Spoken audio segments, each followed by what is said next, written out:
We got everything down here. We'll eat forever. Moses, make haste upon the sea. My power will reveal itself yet again. Can we gather the shellfish? Moses, if I had any confidence that you would have any smarts in eating things that are not good, Yeah.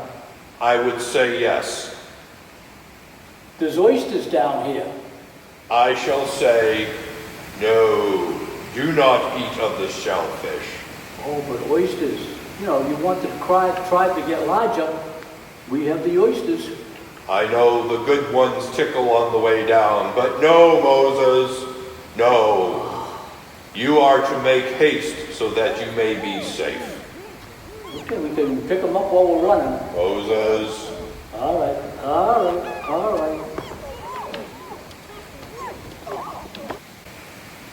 Praise the Lord! Praise the Lord! Praise the Lord! Praise the Lord!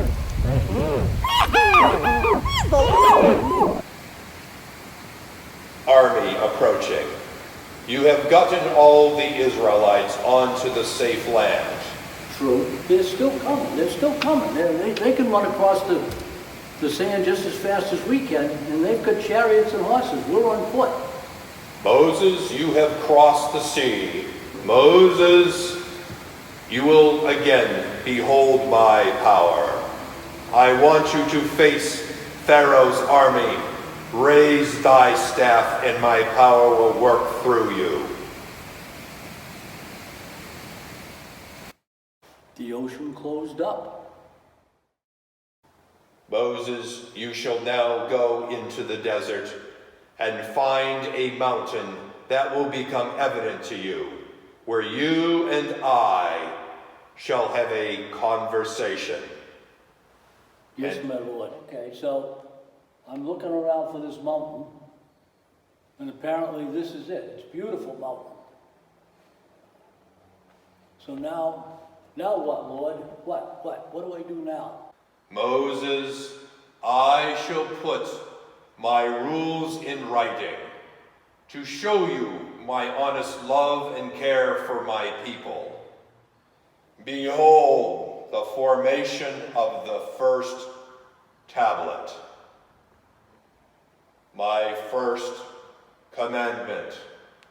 I am the Lord thy God. Second, you shall have no other gods before me. Thirdly, you shall not take the name of the Lord your God in vain. Whoops. Fourth, observe the Sabbath day to keep it holy. Fifth, honor your father and mother. Behold, Moses, my first 5 commandments. Moses, There's more? I shall now command 5 other commandments. 6, you shall not murder. Okay. 7, you shall not commit adultery. Okay. Next, Or would kill me anyway. next commandment, you shall not steal. Okay. The 9th commandment, you shall not bear false witness against your neighbor. He never returned my lawnmower. Moses, the 10th commandment, you shall not covet your neighbor's wife. Behold, the second tablet of my promise to you. How many more are coming? Moses, that is my 10th and only commandments to you. Okay. Even though there have been no oysters taken, you shall multiply. Okay, I hope you're right. You missed a golden opportunity. Moses, you shall erect an ark. This ark will be covered, laden with gold, as a memorial of my word unto you. Gold? Then I could buy the boat. Moses, did you need a boat to cross the Red Sea? We wouldn't have had to walk in the sand and the mud. We Moses. could have sat out on a deck and kind of relaxed. Yes, angels above, I am hearing some unfaithful noises. Is that you, Moses, being unfaithful? Yeah, I'm being practical. Again, you have seen my might. Don't make me come down there. I've seen you with gnats And and other bugs. Moses, Yes, Lord. I have given you my commandments. Are there any points of clarification? Yes. I was afraid you would say that. Well, I didn't want to disappoint you. You shall not commit adultery, and you shall not covet your neighbor's wife. Aren't they kind of the same? Moses, once again, shall I speak to your wife? No, because she nags me as much as my neighbor would. Do you really want two women No, one's to enough. be beholden to? No, one's enough. That's plenty. Okay, the other one here was, you were on my case about the oysters and the clams and so forth. Yes, Moses. Why? They're just sitting there in the sand. They look good. They taste great. Moses, they are unclean, and if you were to eat them, you would fall sick, and you would not be able to see the land of milk and honey. Okay. What other things shouldn't I eat? Moses, the meat from the pig. If I could be assured that you would be clean in your practices, that would be fine. But for now, pork is right out. And I suppose you're going to throw bacon in there too. Moses, indeed. Oh, man. Sometime in the future, a ham will become clean and become heavenly.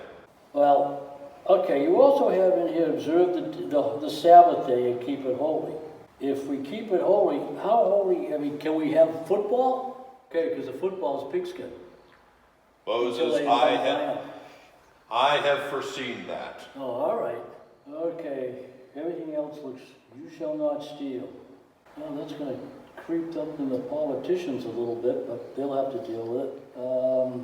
No other gods that can deal with that. I am the way up. Yeah, honor the father. Yeah, definitely. You shall not murder. Well, there are days, but I guess we'll have to live with that. Moses, this is my commandments, that you are to love me, and to love one another as you love me. You know I love you. I love you too, Moses. Okay. Selling these things is going to be quite a task. Moses, I have can see faith. them now. Have faith, I shall give you the power for them to see my might yet again. Okay. But when I tell them no bacon and no oysters, and I'm going to go over. Moses, I will be with you. Go forth, Moses, down to the mountain, and present to my people these written commandments of my promise unto you. I will, Lord. Did your eyes glaze over with all those rules? The people who put the Bible together sure didn't know how to keep the action going, did they? Exciting escape from the Israelites from Paris' main city, right to the shores of the Red Sea, complete with towering pillars of fire and clouds to lead them and protect them. It's a movie maker's dream. The best scene is parting from the Red Sea, so the Israelites can walk across it. The worst scenes are the ones where people died. There's an old story in Judaism about the way God murmured at the end of the escape that night. Might help us think differently about God and Paris' hard heart when the Israelites celebrated their safety with dancing and song. The old story says the angels in heaven wanted to celebrate as well, but God said no. It was not right to celebrate even freedom from God's own people. when the other people who were also in God's image died. It didn't have to happen the way, and God was sad and angry at the bad choices. Pharaoh made that caused innocent people to die. I wonder if that was the reason God gave the Israelites so many laws. Maybe God thought it would be easier for people to do the right thing and loving thing if there were the rules and laws that said exactly what is right and loving as opposed to what is wrong and harmful. I bet we'll find out next week how the Israelites followed all the laws and rules. The end.